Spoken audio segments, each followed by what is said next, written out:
existe toda uma teoria da conspiração de que o mundo seria controlado por uma elite com uma agenda globalista. Empresários, famosos, banqueiros e até os comunistas fariam parte desse grupo. Mas toda essa história tem um contexto histórico que eu vou te contar aqui nesse vídeo. Bora lá! Toda essa história começa com o fim da Guerra Fria e o colapso da União Soviética. É nesse momento que se inicia a chamada Nova Ordem Mundial. Antes disso, o mundo vivia a sua velha ordem mundial, que foi marcada pela bipolaridade, ou seja, pela oposição entre duas superpotências antagônicas do ponto de vista ideológico. Tínhamos, de um lado, os Estados Unidos, representante do capitalismo com maior influência no mundo ocidental, e do outro, a União Soviética, representante do socialismo com maior influência no mundo oriental. Bom, no início dos anos 90, mais especificamente em 1991, acontece o colapso da União Soviética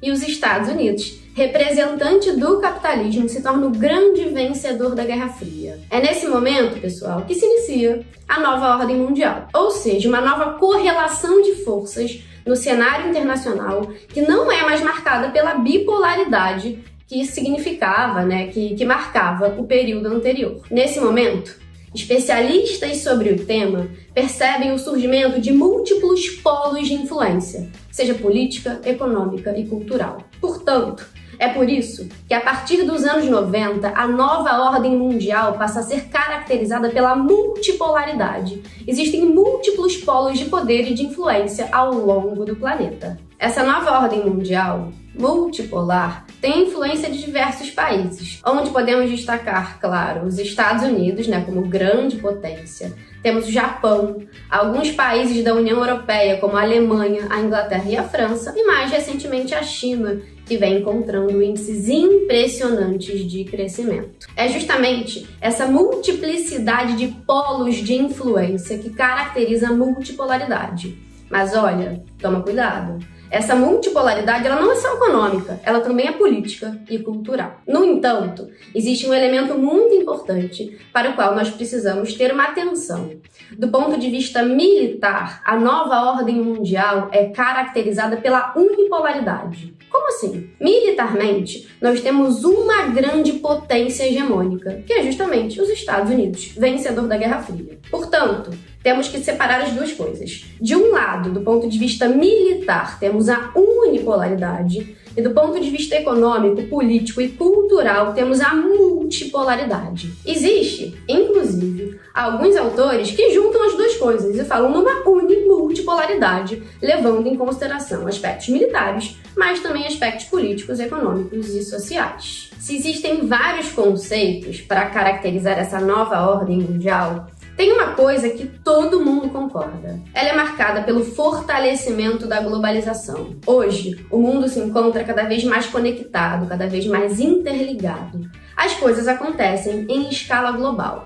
É cada vez maior o fluxo de pessoas, mercadorias, informações, tendências políticas, tendências culturais. E é justamente esse mundo cada vez mais globalizado, cada vez mais conectado, que contribui para a formação de múltiplos polos de poder, múltiplos polos de influência. Essa tal de globalização, gente, é uma história antiga. Para nós, historiadores, a globalização começou lá no século XV com a expansão marítima, a famosa Grande Navegação.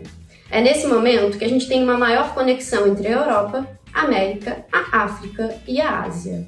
Ao longo dos séculos, século XVI, XVII, XVIII, XIX, XX, a globalização foi se consolidando através de um lento processo, que, claro, é marcado pelo desenvolvimento industrial, tecnológico e científico. Mas olha, para a galera da geografia, a globalização só se consolida a partir dos anos 90, justamente com a nova ordem mundial. Por quê? Antes disso, na velha ordem mundial, o mundo era bipolar, portanto dividido. E no mundo dividido, você não tem verdadeiramente conexão e integração. Portanto, globalização de verdade é uma característica da nova ordem mundial, o momento que vivemos hoje, beleza? Outro conceito muito importante para entendermos a nova ordem mundial é o de neoliberalismo. As tendências neoliberais, elas ganham força no mundo a partir dos anos 70, em países como Estados Unidos, Inglaterra e aqui na América Latina, o Chile. Nesse momento,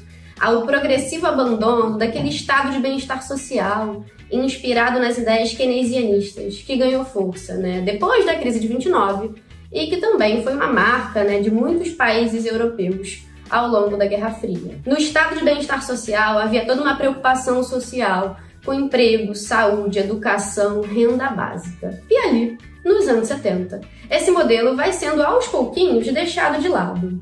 Por que isso acontece? Por duas razões muito importantes. Em primeiro lugar, o mundo vivia as consequências da crise do petróleo de 1973.